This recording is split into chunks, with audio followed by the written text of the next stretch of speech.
better understand. To my heart I must be true. Oh, you're the one that I want.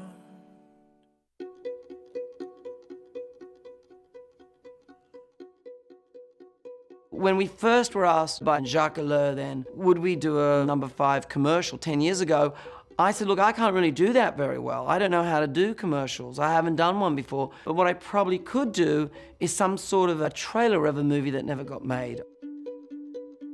I could make almost everything to do with a movie except the movie itself. I could make an event around it. In that investigation of all the history of Chanel, I think what became very clear was that it wasn't about focusing on a fragrance that's 100 years old. The journey was creating a character that Nicole would be perfectly suited to, who would represent the kind of woman who would wear that fragrance. The big thing for us is, how is the Chanel woman that we focused on 10 years ago, how is she different now 10 years later?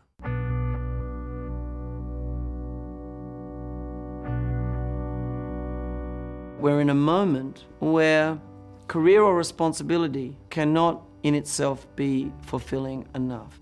We are in a moment where the Chanel woman should be someone who can be with herself on a beach or have a moment to herself, can be with her child or children, can have an aspirational career where, you know, she does something that she finds fulfilling, but at the same time she can have a true relationship, but also can have romance.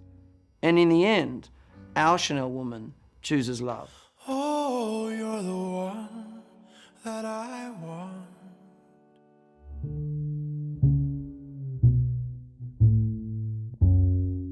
I was inspired to do this piece when 10 years ago, we were in Biarritz at Carl's place, and we went down to the beach at Biarritz and there was surfing. I come from a country where there's a lot of surfing, and Carl had just had this idea to do women in fantastic suits carrying surfboards. And I always thought to myself, that's such a great Chanel paradox, you know, the extreme. One of the great things that you see in Chanel, and it comes from Coco, is this thing of sportswear. You would find it very difficult to identify a woman in the 20th century who symbolized what is a breaking of chains. I mean, Coco Chanel said to women, you can be wearing men's trousers on the beach one moment with a t-shirt and a men's cap, and then the next moment you can be wearing a beautiful frock. You can be sensual, but you can be practical. The paradoxes are totally in the DNA of Chanel.